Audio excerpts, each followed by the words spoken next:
আমাদের সমাজে কিছু শায়েখ আছে, একটু বেশি বুঝেন আর কি, তেনারা ফতোয়া দিয়ে দিয়েছেন যদি সাদকাতুল ফিতর দিতেই হয়, এই যে 5টা খাদ্যের কথা বললাম এগুলা দিয়ে দিতে পারবেন, তার বাইরে দেয়া নাকি সুযোগ নেই। আসলে ইসলামটাকে কাটতে কাটতে কাটতে কাটতে করে জবাই করে দেওয়ার চেষ্টা করতেছে, মানে একবারে জবাই করে দিলে তারপরে তারা শান্ত হবে, তার আগে শান্ত হবে না। তাদের জন্য আমাদের দুঃখ হয়, ওই সমস্ত ইলমওয়ালা মানুষের জন্য আমরা আফসোস করি। আল্লাহ তাআলা তাদেরকে ইলমের পরিপূর্ণ যেটা দেওয়া দরকার সেটা দিয়ে ধন্য করুক। বুঝছে না কি করবেন? আপনি চাইলে এই 5 প্রকারের খাদ্য দিয়েও দিতে পারবেন, না হলে টাকাও দিতে পারবেন। এই 5 প্রকারের খাদ্য কেন বলছে? ডামিসরা তো বুঝে না। আরবের মধ্যে জব ছিল, খেজুর ছিল, এগুলা ছিল তাদের প্রধান খাদ্য। খেজুর তারা খাইতো, জব তারা খাইতো, পনির তারা খাইতো, এগুলা ছিল সবচেয়ে হাই কোয়ালিটির খাবার। বর্তমানে আপনাকে খেজুর দিলে, এই এটা কি দিছে খেজুর, এটা কোনো খাবার হলো নাকি? আপনি ঈদে কারো বাড়িতে বেড়াতে গেলেন, আপনাকে খেজুর দিলে কি বলবেন? আপনি শুধু খেজুর দিলে আপনাকে কিছু বলবেন না, ঠিক আছে। আপনি তো মনে মনে চিন্তা করবেন, আমার বোনের বাড়িতে বেড়াতে আসলাম, দুলাভাই বুঝে আমাকে এই খাবার দিল। অথবা কিসমিস দিয়েছে, শুধুই কিসমিস, শুধু পনির দিয়ে দিয়েছে, শুধু জব দিয়ে দিয়েছে, শুধু আটা কতগুলো আপনাকে দিচ্ছে আপনার সামনে, কি বলবেন আপনি? বলেন এবার। আপনার সামনে কিছু গম দিয়ে দিয়েছে, এবার আপনি কি বলবেন? এই বিষয়গুলো যদি না বুঝে কেমনে বুঝাই বলেন? এই জন্য আপনি সেই পরিমাণ টাকা হিসাব করে দেওয়ার চেষ্টা করবেন। আল্লাহ কবুল করুন, বলেন আমিন। 9 নাম্বার, এই যাকাতুল ফিতর যেটা, সেটার মানদণ্ড কি? সেটার মানদণ্ড যে 5টা খাবার বললাম সেটা দিয়ে দেওয়া যাবে, কোনো সমস্যা নাই।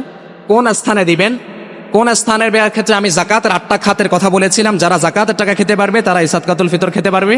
তবে আপনারা ফকির এবং মিসকিনদেরকে বেশি দেওয়ার চেষ্টা করবেন। এই দুটো খাতে আপনারা ফকির এবং মিসকিনদেরকে এই যাকাতুল ফিতরটা দেওয়ার চেষ্টা করবেন। আল্লাহ আমার ভাইদেরকে কবুল করুন, আমিন। প্রাণ প্রিয় মুসল্লি ভাইরা, এবার আসি একটু ঈদুল ফিতরের সুন্নাহ নিয়ে সংক্ষেপে কিছু কথা বলি আপনাদেরকে। ঈদুল ফিতরের কিছু আছে করণীয় এবং কিছু আছে বর্জনীয়। 1 নাম্বার হচ্ছে চাঁদ দেখবেন, এটা সুন্নাত। নবী করিম সাল্লাল্লাহু আলাইহি সাল্লাম বলেছেন, চাঁদ দেখে রোজা ধরো, চাঁদ দেখে রোজা ছাড়ো। অতএব চাঁদ দেখার সবাই চেষ্টা করবেন ইনশাআল্লাহ। 2 নাম্বার হচ্ছে তাকবীর, আল্লাহু আকবার, আল্লাহু আকবার, লা ইলাহা ইল্লাল্লাহ, আল্লাহু আকবার, আল্লাহু আকবার, ওয়ালিল্লাহিল। চুপে চুপে না, আসবেন তাকবীর দিয়ে দিয়ে আসবেন। গোপনে গোপনে তাকবীর দিবেন না, উচ্চ কণ্ঠে, দারাজ কণ্ঠে তাকবীর দিবেন।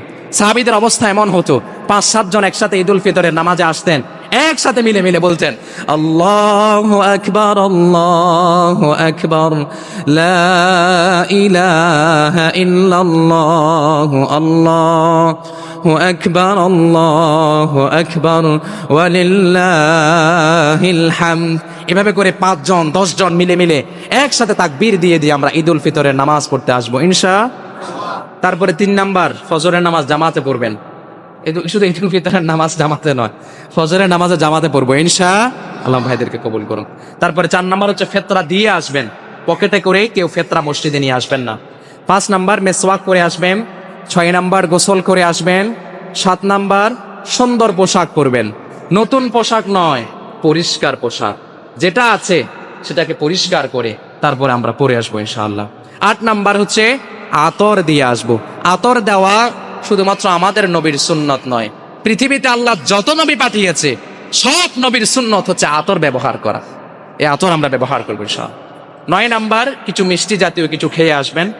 10 নাম্বার ঈদের নামাজের আগে আগে আসার চেষ্টা করব। 11 নাম্বার পায়ে হেঁটে আসবো। 12 নাম্বার এক রাস্তায় দিয়ে আসবো আর এক রাস্তা দিয়ে যাওয়ার চেষ্টা করব।